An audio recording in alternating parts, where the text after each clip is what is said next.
It's a pleasure to introduce Douglas Altabef to listeners of the L'chaim program here on 3CCC. After graduating from Harvard Law School, Douglas had a successful career in money management in New York. And since 2014, in addition to assisting Israeli businesses and NGOs with organisational strategies, he's been the chairman of the board at Im Tirtzu, a non-profit organisation dedicated to strengthening the values of Zionism in Israel as a Jewish and democratic state. Douglas, welcome to L'chaim. Thank you, Maury. It's a pleasure to be here with you. Im Tirtzu works to strengthen the belief in the justice and the importance of the Zionist cause, and opposes the foreign-funded organisations that seek to delegitimise Israel. Douglas, could you speak to these aims and how the organisation is going about achieving?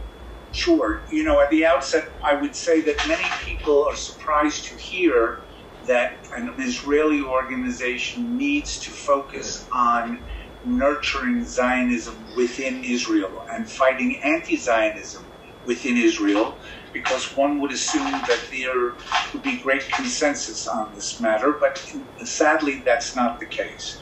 Im Tirtzu, by the way, the name comes from Theodor Herzl's famous adage, Im Tirtzu zu lo agada. If you will it, Im Tirtzu, it is no dream. Herzl, of course, was referring to the idea of the Jewish state. We use the name because we believe that the Jewish state must continue to be willed. It's not a static situation, it's a dynamic situation of nurturing, of protecting, of elevating.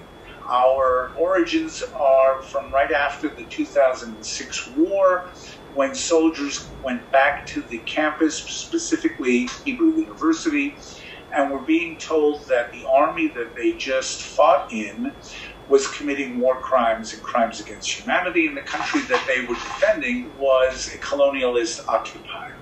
This coming from professors at Hebrew University. So the reaction was to push back, and in fairly quick order, an organized grassroots bottom-up organization was created, and it spread very quickly to other campuses, because guess what? This was not a phenomenon limited to just Hebrew University.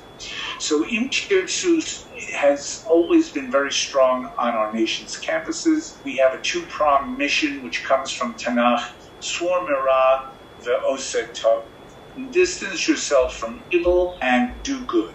The distancing from evil is about fighting anti-Zionism, whether it is on campuses or whether it is calling out anti-Israel NGOs which are being funded by foreign governments, specifically by the EU and European countries, in order to delegitimize Israel.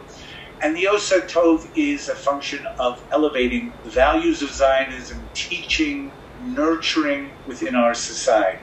And while our origins were on campuses, we have really grown over the years to become the largest grassroots Zionist organization in Israel.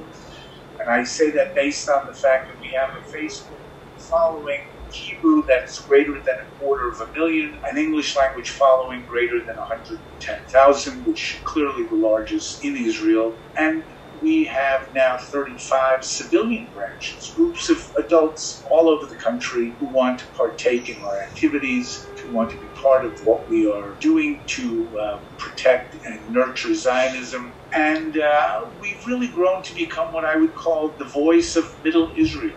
We're very popular in this country, we're very well known, and that, I think, is in large part because our values reflect very closely those of our citizenry.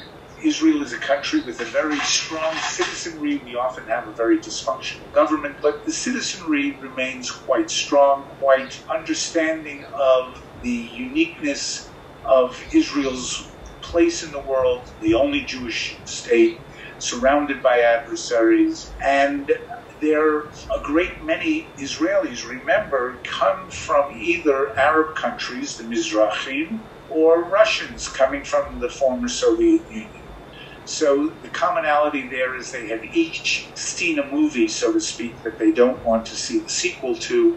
They have been inoculated against progressive, woke, leftist dogma, and they have no interest in going down those roads because they have experience that has taught them better. So we have a very well aware, if not necessarily always of articulate, but very well-aware citizenry, and we like to think that we are mirroring what they are about. And what we are about, and you talked about it briefly, is to protect Israel as a Jewish and democratic state. We're not political. We don't take positions on political issues such as one state, two states, three states. We do say that Jerusalem should never be divided, but we are not opining on the Rabbanut or about basic social or political issues. What we are opining about is the need for Israel to maintain its sense of sovereignty, sense of self, to make sure that our citizens and our leaders especially know that it is a tremendous mistake to do things in the name of accommodation or compromise that are tantamount to being seen as weakness by those who oppose us. We want Israel to stay strong. We want Israel to stay self-aware. And we do that, as I said, in a variety of different ways. We've become a fairly visible and known force, so to speak, within the Knesset, our legislature, because Knesset members know that we are not political, we're not tied to any party or groups of parties. We report, as it were, to the citizens of our country, and we like to think that we are walking the Zionist walk besides just talking the Zionist talk. And I'll give you a very small example, but I think it's rather telling.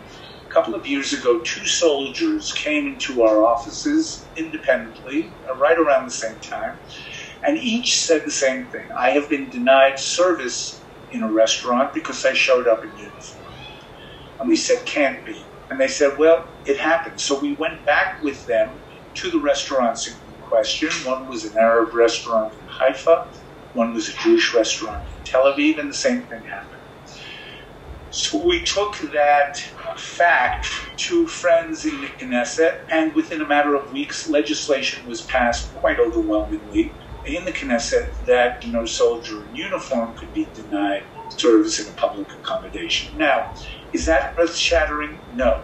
But it's what I call walking the Zionist walk. It's about what you want your society to reflect as a Zionist society. And there have been many, many instances of things like this that we have done to raise the level of awareness of our citizens to the fact that there are those, unfortunately, within our society who would seek to denigrate Israel, who would seek to delegitimize Israel. And of course, there are those in our society who have no agenda other than to hug Israel and to extol the virtues of Zionism. And how strong do you think that movement is in Israel, the anti-Zionist movement, as you said?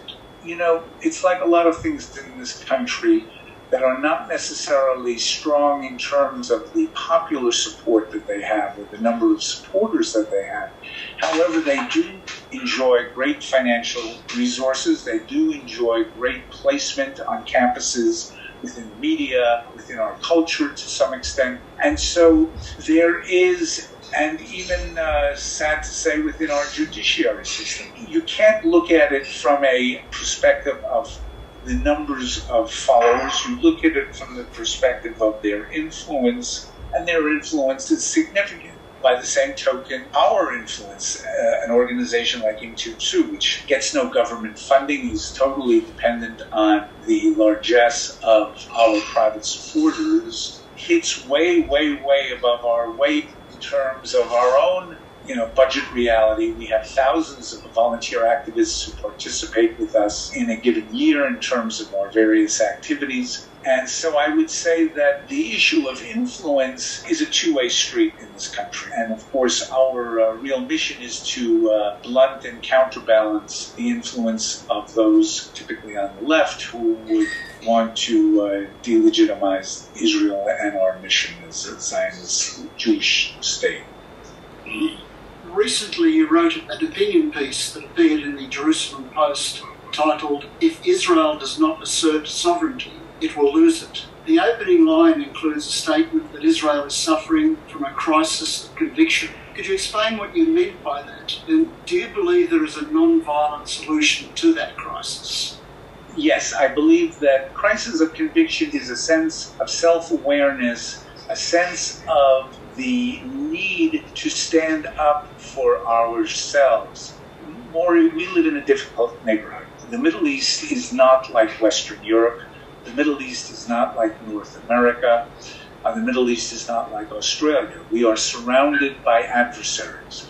And the Arab mindset is acutely sensitive to issues of power. Power is either being demonstrated, is being exuded, is being made manifest, or in the absence of power is not compromise, not reason, not accommodation, but weakness. And weakness is meant to be exploited.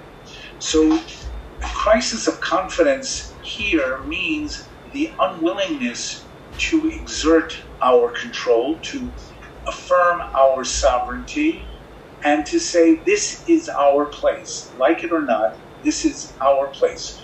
We have no designs on anyone. This is not an exclusionist idea. It is to say that Israel as sovereign in a Jewish democratic state is an extraordinarily gracious sovereign, protects the rights of all its minorities, respects religious and ethnic sensibilities of all groups. And by the way, many, many Arabs know this. And while they're very happy to condemn Israel, given the choice to be part of the PA, say if there were such a thing as a state, they would say, they do say, no thank you, we'll stay here. We want to be here. So sometimes it's us who needs, us meaning Israeli Jews, who need to be reminded that this is our country, and we do ourselves and we do everyone else a great benefit by making sure that all concerned know that we are very comfortable exerting control and affirming our sovereignty. Because you did write in that article that you felt that because of the violence around the Al-Aqsa Mosque, that Israel should basically prohibit that site, and that any violence that occurred would occur off campus, if you like. Right. Well, what I was referring to there is you have a pattern. I refer to it as a dog whistle. Al-Aqsa is under attack. Okay, Al-Aqsa is never under attack. But if you say it enough times, you get a lot of Arabs all riled up and wanting to head for the barricades, wanting to head to Al-Aqsa to make sure it's being protected. Well, this is sort of like a Greek tragedy. We know exactly what is going to be said. We know how it plays out. And we should be a little bit smarter than to be completely reactive. We should know that come next Ramadan, the cry will go out that Al-Aqsa is under attack. So guess what?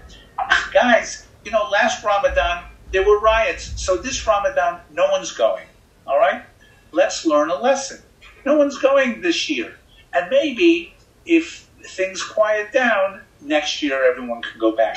And I said in the article, there probably will be riots because of that, but there won't be riots on Temple Mount because no one would be allowed to go there. This is not designed to punish people.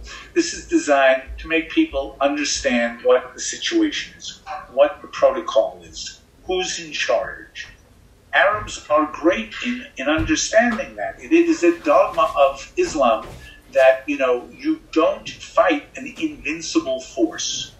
Okay, so we have to be like what Jabotinsky said. We have to be an iron wall. We have to become an invincible force. And if we are, and when we are, guess what? The Arabs will understand that completely and live with it and abide by it. So the ball is in our court.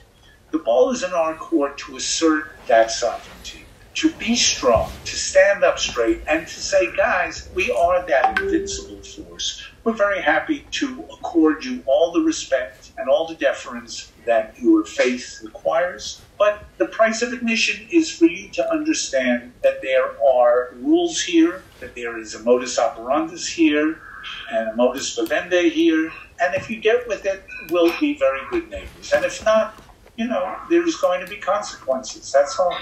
Douglas Altabef, Chairman of the Board, Im Tirtzu. Sincere thanks for providing our listeners with an insight into the aims of the organisation and how it is going about achieving them, as well as arguing quite strongly the view that Israel must assert its sovereignty or risk losing it. Thank you for appearing on the L'chaim program. Very much appreciated. Thank you, Maury. It's my pleasure, and thank you for having me.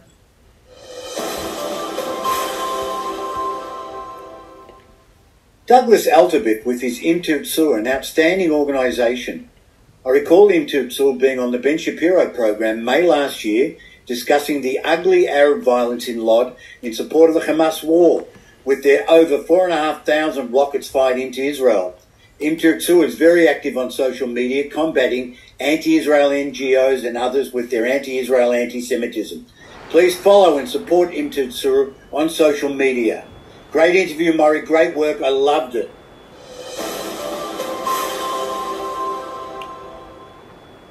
Right, you will find a recording of tonight's program at www.omni.fm/shows/L'chaim-2-live. That is L'chaim, LCHAIM-2-live. A selection of L'chaim podcasts are also available at JWire, the digital Jewish news daily for Australia and New Zealand. Or go to the Jewish Life page on the Social Blueprint Jewish Resources website. If you'd like to contact us here at L'chaim, our email is lchaim3zzz@gmail.com. For only $16, please consider becoming a member of the Jewish group here at 3ZZZ. And for seniors, it's just $11. Click on 3zzz.com.au. On the application form, please clearly indicate that you are joining the Jewish group. Many thanks again to Team L'chaim, Dr. George Banky, the executive producer, Dr. Maury Frankel, and Jeff Deegan. So thank you for tuning in, and please join us again on L'chaim. My name is Morris Klein. I'm Yisrael Chai, and peace.